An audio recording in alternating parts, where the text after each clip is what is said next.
Computer. Hello, Isaac. Rabbi, good morning. It's great to see you. Good morning. Good morning. Okay.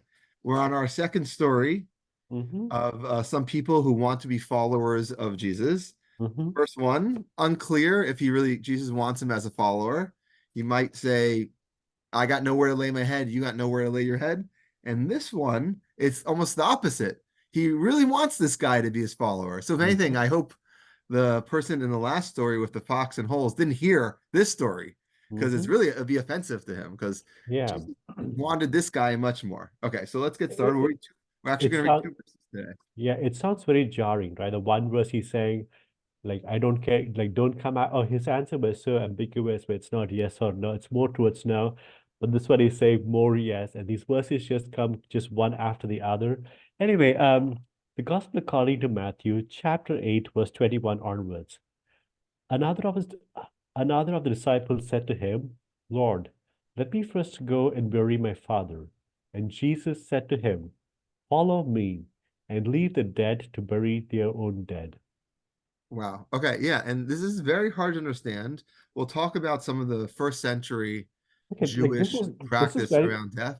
It's this is jarring very for sure. no this is very clear. Like it's not difficult. He said I want to follow, I want to do this thing. Jesus is very clear. There's no room for ambiguity. He's saying, Hey, just forget about them, you come after me. So Should I give you? I'll give you some room for ambiguity. He doesn't say forget about it. He could say don't bury your dead. He doesn't say that. What does he say? And in the Greek, it's the same. He actually says let the dead bury their own dead. In other words, he is saying that the person should be buried, but it's very unclear what he means. So I think it's more ambiguous than you think. Okay, I mean, so in this case, right? Well, maybe okay, maybe let's wait. I'll wait for you to unpack It feels like 21. I'll be honest, to me, it feels like a puzzle. If I said, I want to go bury my dead, and then someone said, let the dead bury their own dead, I'd be like, what does he want? I think Yeah. this person had no clue what to do when he heard this. Well, but I would also imagine that like this is his dad, right? His father, which meant that they had a close. It's not a friend. It's not a casual acquaintance. It's a father, and so I would imagine, having been at yeshiva, shiva is a part where people grieve the dead, where they mourn the dead, right? And this, on the face of it, right, it does not give any space for grieving or for Oh, mourning so that this you're person. adding to the question. So what you once thought was not enigmatic is now even more controversial because you're saying not only does it not give space to bury the dead, but you're noting that burial is only one of the parts of the process, including mourning and grieving, come to terms, going through all the processes. So you're noting that this person also isn't giving a chance to go through normal ritual rites, which in Judaism is a 7 day process, then a 30-day process, then an 11-month process.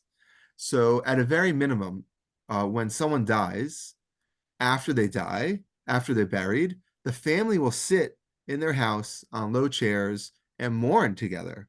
So, not only is this person not given that opportunity, arguably, to bury his dead, but he's also asked to withhold or to just skip over the mourning and grieving process. Okay, again, I Well, think so that's very Rabbi, the rabbi, controversial. this raises the question, what is this person even doing here? If his dad passed away, shouldn't he be grieving? Why is he out here following Jesus? What again? I would imagine that if his dad passed away and he's grieving, that he would want to go to your point, more like, be seated, do these things, but that's not the impression we get So from it's these. interesting. I noted for you several times that if this was in Jewish tradition, we would have a midrash, a story that would give the background about why this person has a dead father. But we don't have any additional content or any additional stories to give the context of this. That being said, I'm not sure we need it because it, according to in our story, it's a little more unclear. But when you look at Luke, it says to another, what is this? This is 9:59. To another, he said, "Follow me," but he said, "Oh, I got a dead person." So in Luke, it's like, yeah, my father just died, and it could be he's walking to go bury his father, and then Jesus said, "Follow me," and the guy goes, "Listen, I love you, Jesus. Good, you're a good guy, but I also love my dead father. So let me just do this." And Jesus is like, "No, no, no." So again, like I'm not sure if you need a specific context of the dead, but you're noting that it would make more sense if someone knows their father is dying to be around their father, both before the death and immediately after death. And it seems that Jesus is floating around the scene. And is how come they're even interacting? I think that's a good question, but we're not going to be able to answer it because we don't know the whole context. Okay. So the first thing I thought would make sense to do was to give you a little bit of Jewish and first century Jewish attitudes towards burial to hear how crazy you're noting that this is crazy, but I'd like to further that craziness. So I want to start by showing you several sources. So first, I'm going to start with just Deuteronomy 21, 22, and 23. I'll read in English. If any party is guilty of a capital offense and is put to death, and you impale the body on a stake. So in other words, or I guess probably a better translation is you hang the body from a tree. You must not let the corpse remain on the stake or on the tree overnight, but must bury it on the same day. For a body that is hanging from the tree or impaled is an affront to God. You shall not defile the land of your God in giving you to that he gives you to possess. So in short, Judaism seems to have at a minimal an injunction about leaving dead bodies overnight. Obviously, this verse is only dealing with people who did a capital offense, but nonetheless, it's very clear that's not a good idea. Rebbi Akiva is probably the sorry, yeah. So is it because of the human? Is because the value of the human body, or what is it? What is it about? What is it in Judaism that says that these bodies cannot be outside? Is it something about again? Could you? So the verse doesn't say, but what you just said is a great. It says it defiles the land. One option is that you don't want impure things just hanging out. So that is not about specifically the body; it's about the situation. So the second answer, which I think is equally valid, be like human bodies are viewed as created in the image of God, and therefore it's an affront to God to leave a human body unburied. Burial is the way to go as quickly as possible. I think either of those explanations would be acceptable. Okay, so Rebbi Akiva, probably the most famous rabbi in Jewish tradition. I thought I'd tell you the opening story of him. So he's very famous for many reasons, but one of that, aside from being one of the most famous Jewish martyrs in the second century, he was famous because he didn't grow up religious. It said that he didn't learn any Torah until he was 40 years old. And one of the things that when the rabbis have certain stories that they tell in regards to what happened to him before he was 40. So I'm going to tell you one of those stories. One day he passed a dead Jew on the side of the road, and Akiva picked up the body that was impure and carried it on his shoulder for many miles. Think about how heavy a dead body is. It's even, and it was just very tiresome and difficult. Finally, he reached a Jewish cemetery after many miles, and he buried the dead. When the rabbis came and they heard of this, they notified him. They go, Akiva, you did the wrong thing. How could he have done the wrong thing? He just wanted to bury dead.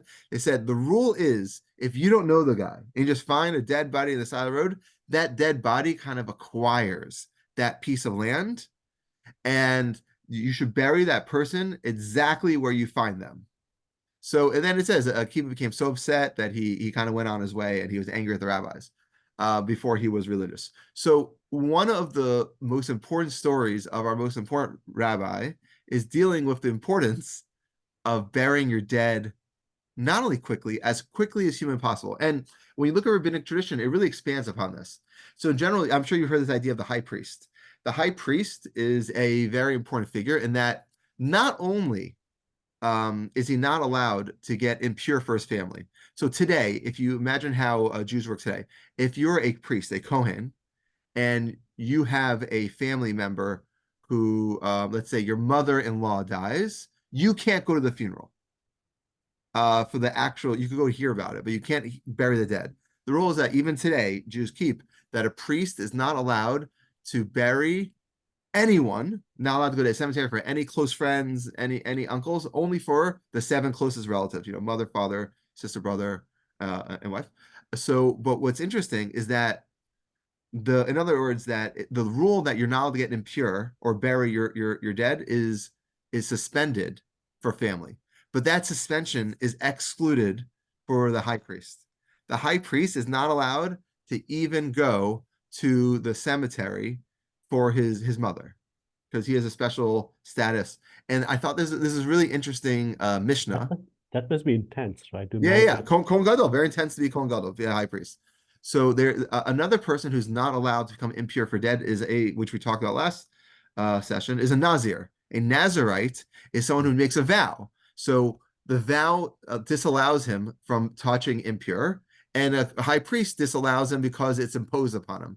So there's a Mishnah in chapter 7, Mishnah 1 of Nazir, and it says, a Kohen is forbidden from becoming impure from a corpse, except in the case of a close relative. The Kohen Gadol, the high priest, has an even more stringent prohibition. He cannot become impure even for a close family member, as we said. The Nazir has the same prohibition as the Kohen Gadol. He's not allowed to become impure for a family member. However, an exception is made in the cases of an abandoned corpse. So this is what I want you to hear. An abandoned corpse, in Hebrew we say a mitzvah. A person, you see a corpse at the side of the road. You don't know who it is. So what do? You have to bury that, as we heard from the Rebbi Akiva story. But the Mishnah is pointing out that a Kohen Gadol and a Nazir both have an exception for this person. It's made for this, that when no one else is available to attend to the burial, if a Kohen, so then the Mishnah asks, if a Kohen Gadol and a regular Kohen come upon an abandoned corpse, the regular Kohen obviously is the one who has to bury, and the Kohen Gadol should not become impure. So this is because the Kohen Gadol has a higher degree of sanctity than the regular Kohen. So who would take priority between a Nazir and a Kohen? And then it argues out. So what I want you to note is that when you find a dead body, that it's so important that if it's an abandoned, you don't know what it is, that even a Kohen Gadol, a high priest, has an obligation to make himself impure. And this is the only exception in Judaism. It is such an important thing to bury your dead that we say the national leader for religious rites and the sacrificial cult has to abandon his national responsibility in order to bury the dead. Okay, so we see that. I think that's like a good general sense of the Jewish perspective. On top of that, we point out that it's important to hire, if you have no money, you still have to hire someone to do eulogies. If you see a group of people walking by with a dead body, then you have to join that group. And just so you know, I think that might be a possibility for an explanation for this story. Why is the guy who has a dead father having access to Jesus? The answer is they're carrying the dead body in the streets as they did. And Jesus said, you don't got to do that no more.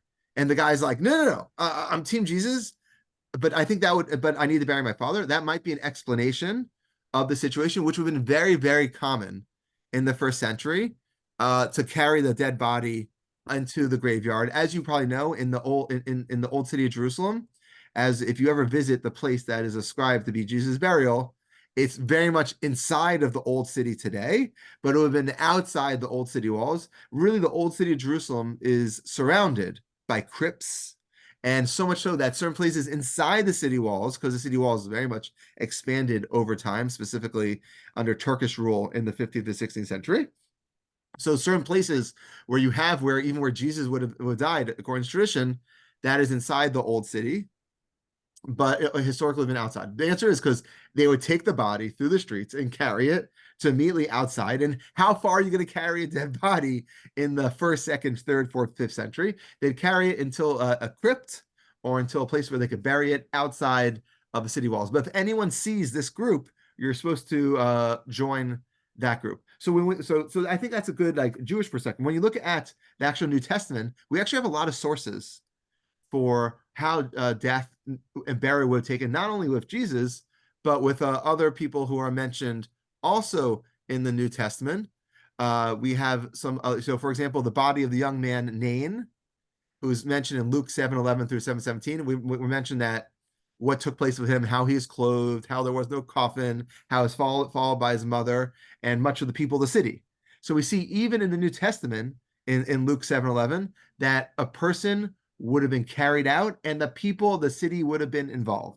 When you look at Jesus himself, we see in John 19:40, we see that linen and spices were involved. They would do that. We see in Mark 16:11 and Luke 23:56, which I think this is a great example of normative Jewish practice. That in Mark 16:1, it says that they wanted to bury Jesus, but what happened is the Sabbath. Jews don't carry on the Sabbath, they don't dig on the Sabbath, and they don't bury on the Sabbath. So this is actually something that comes up today. If someone dies on either early on Friday, if you can't bury the person on Friday, has to wait. And not only that, I'll tell you a really crazy story that Esther, my wife's great grandfather, he died on Friday night.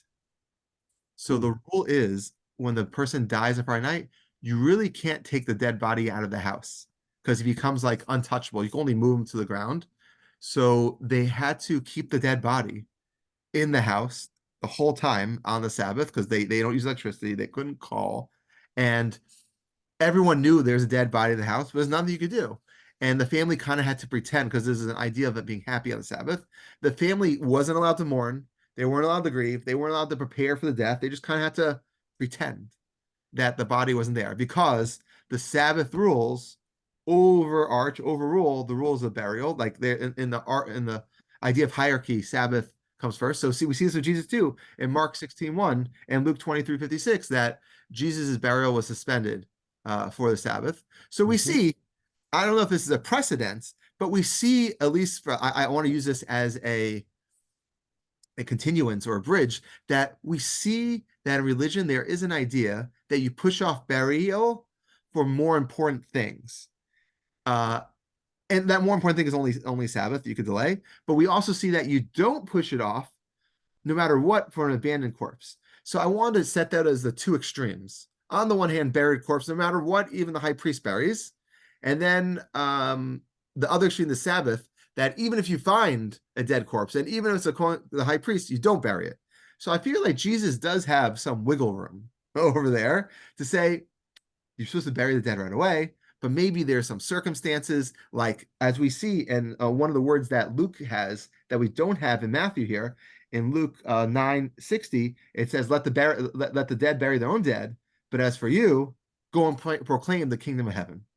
So for Jesus, this doesn't say this in Matthew, so we're going to have to explain Matthew, but at least in Luke, we could say proclaiming the kingdom of heaven is the equivalent of like an eternal Sabbath, that the rules of normal life get suspended and you can't just go on with your life. You have to proclaim the kingdom of heaven. And even if that lasts the rest of your life, you maybe are not allowed to bury dead, and maybe you're not allowed to really go on with your life anymore, according to Luke. We see this also in the New Testament in certain other places. For example, in the 6th chapter of Acts, when the disciples appoint deacons to deal with acts of mercy, such as feeding widows, they say they kind of stop the normal rules in order to deal with that.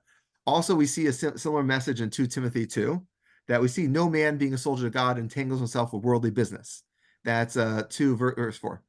4:9. So we see that Paul definitely feels that because Timothy is Paul, so that you stop things and things don't go on normally. But we also see hints of that already in the book of Tobit and also in Acts 6, the 6th chapter of Acts, that maybe life can't go on normal anymore when you have the kingdom of God at hand.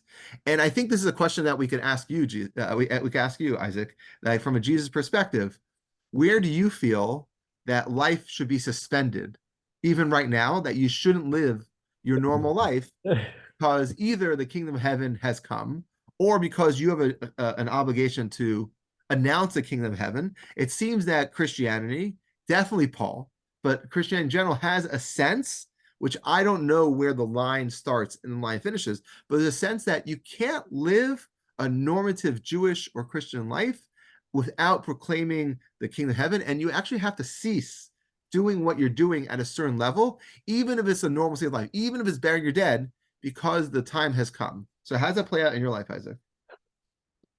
Rabbi, this is a profound question, Rabbi. I'm smiling because I don't have a good answer to any of this, right? So, as you're talking this through, it just helps well, I had not connected all these dots before, and as you connect Paul, his teachings, and what Jesus said, and some of how death played out, I'm struck by how crucial, as in how much importance is given to the dead body, at least within Judaism. And as way you described that That was my goal today. So yeah, great.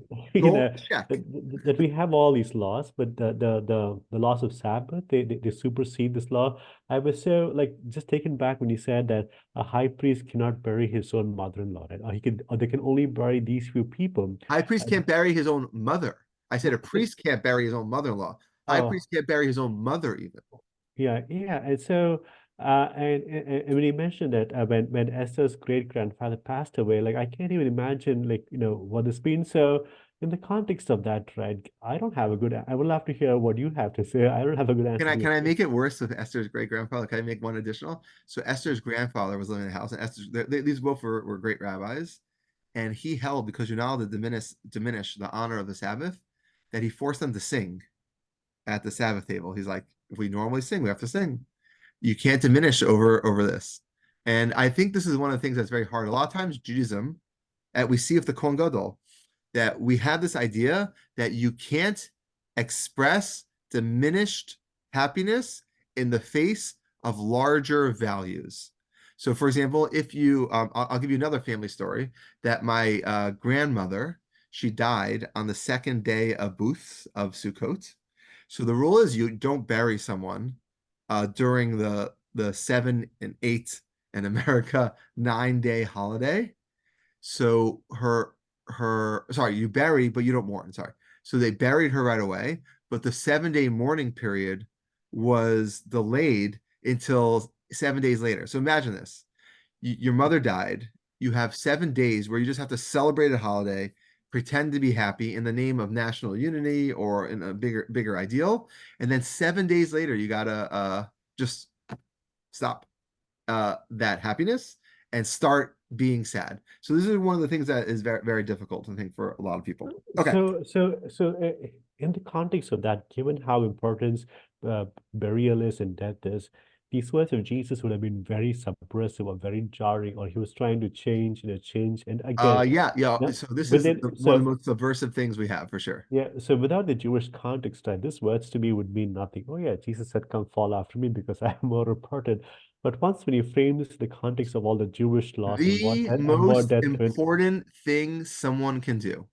yeah, this comes across as very as again, I can't imagine how subversive this would have come across to his audiences. Well, I think like subversive is I think it's like I know we don't talk about past subversive, but I think this would have been way past subversive.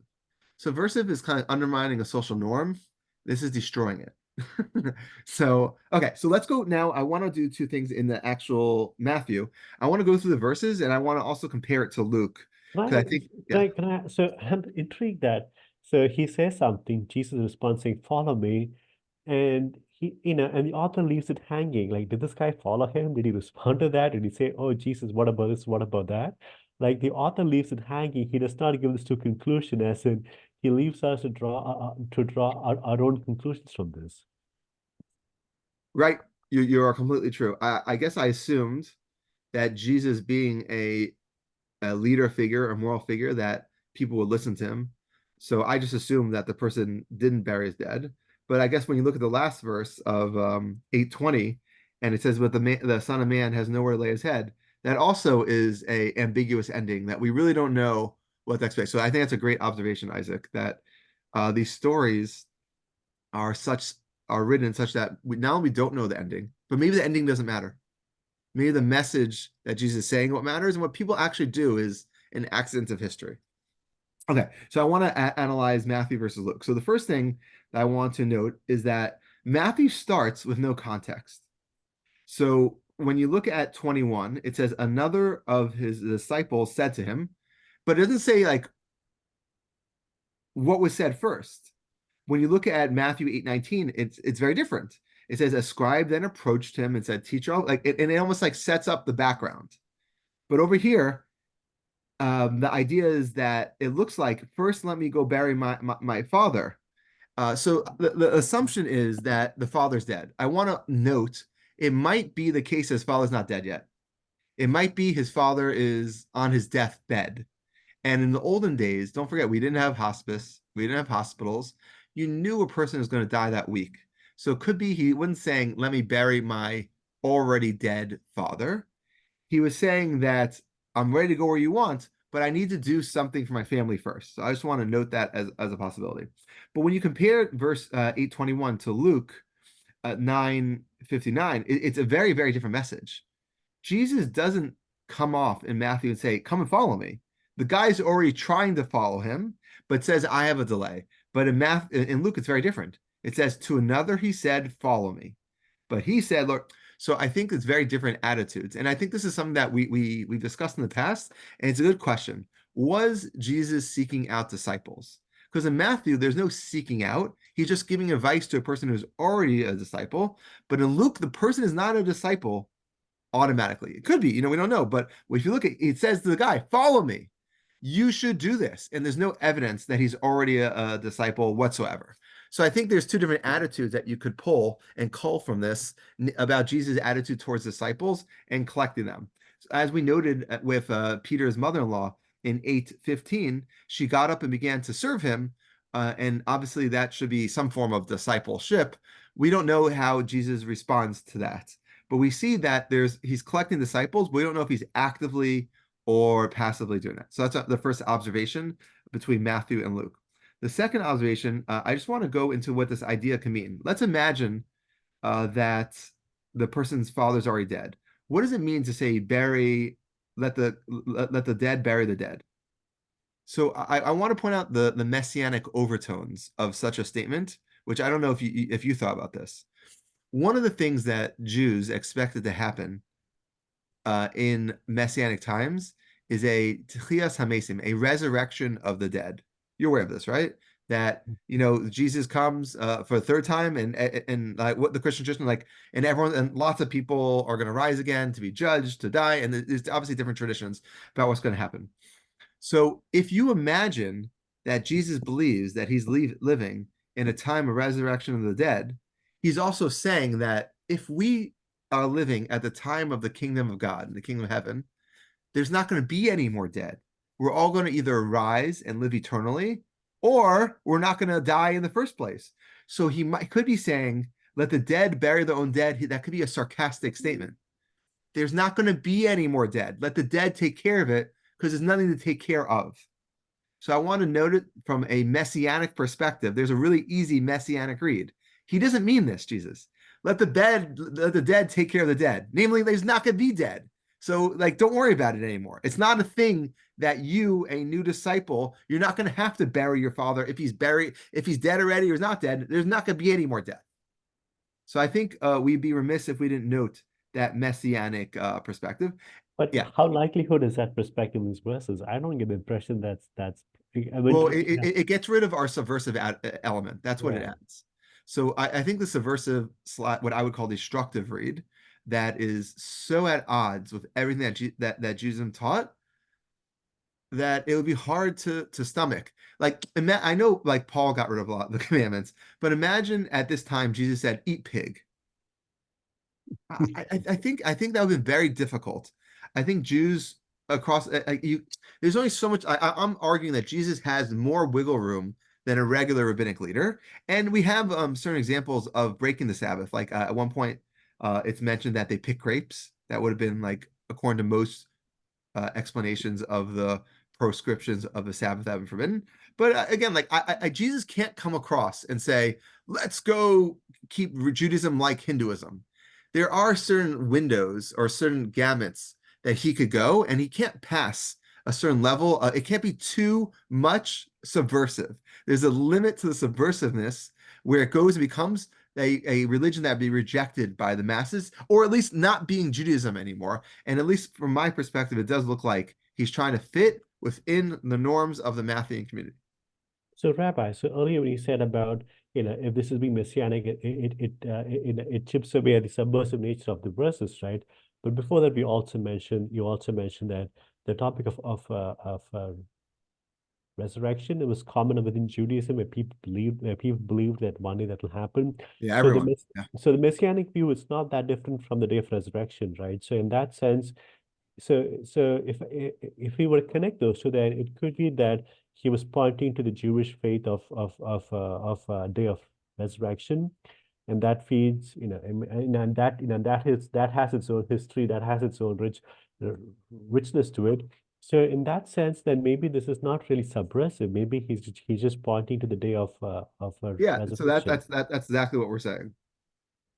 Yeah, that's exactly what we're saying from the, as a possibility. Uh, no matter what we say, the actual, as I mentioned, it's actually enigmatic, the actual verse. We say, let the dead bury their own dead. That's not something that you can mean literally. That you say that. I mean that poetically. I mean it metaphorically. I mean it allegorically. I mean it in a sarcastic sense. I mean it in a messianic sense. But you can't mean it in a literal sense.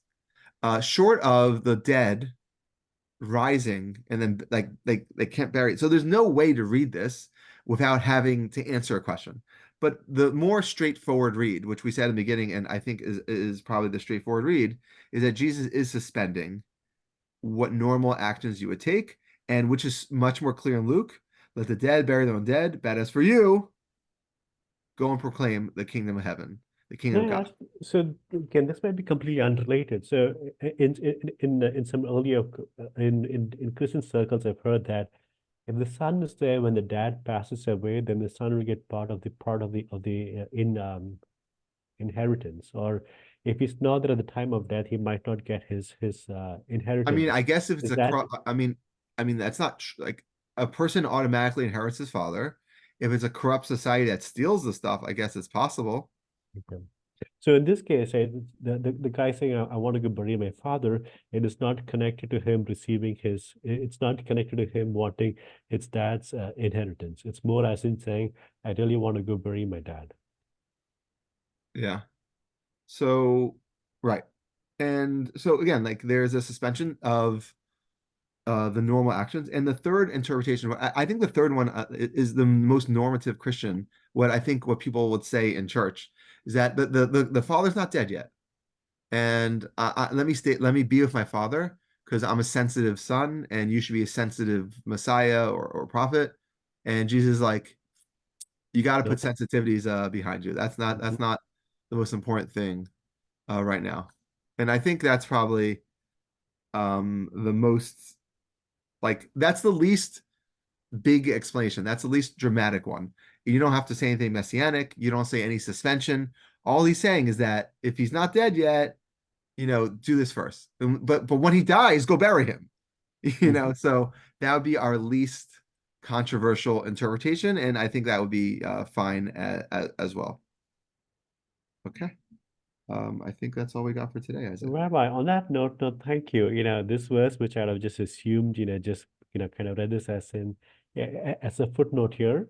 I think you brought it all the I think again, I can now learn to appreciate how subversive or how conflicting these verses could have been, right? From a Christian perspective, we look at Jesus as God, just follow him.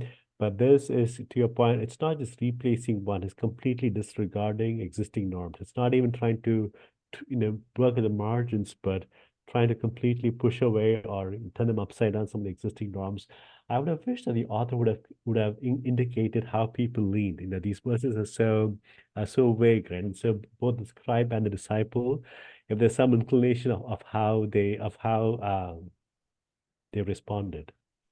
I'll just finish. Also, I was just looking at a Christian website, and it kind of gives you tools for like how a pastor or a minister would talk about this. And I think it really gives like a really interesting conclusion. So, is Jesus asking you to follow him?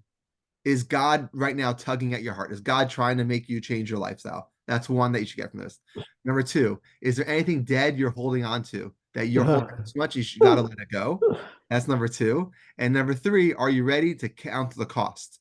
Even if you're holding something dead, maybe you want to, you got to let those things go. And there's a cost, but you have to do that. So I think that's like a good message that, like, we usually don't talk about messaging as much, but I think those are really nice messages. So it takes the dead as almost a metaphor for the dead things that are a part of you. And that's really nice. Well, I think that's it's also a reflection of people looking at Jesus without his Jewish faith, without his Jewish background. Then, if we start with Paul and then look at Jesus, then yes, everything is something your sacrifice becomes an Yeah. uh an obstacle in the way of following Jesus. Okay. Rabbi, on that note, Noel, thank you. Follow me and leave the dead to bury their own dead. But again, so one last question. So in saying that, right, is he saying that the messianic world has already come, or it's already here, or We've you spoken know, about this many times. yeah, Is the kingdom of he doesn't heaven mention. nigh? All right. Hmm. This is something that we talked about two different versions of Kingdom of Heaven. We spoke about the John Dominic Crossan version. We haven't spoken about him like in over a year, I guess, but we spoke about, is it something that you're always striving to bring on, or was there a metaphysical change, which is what obviously Catholics and other people believe, in the world in the first century, that now Christians are living in the aftermath of the Messianic era? And so those are two different versions. And it seems that even people at that time, Jesus was trying to say, proclaim. And when he says proclaim, it's unclear. Proclaim because it's here, or proclaim because that's how you bring it here. Unclear. Mhm. Okay, Isaac, have a Rabbi, on that note, thank you. Have a great day. Thank you.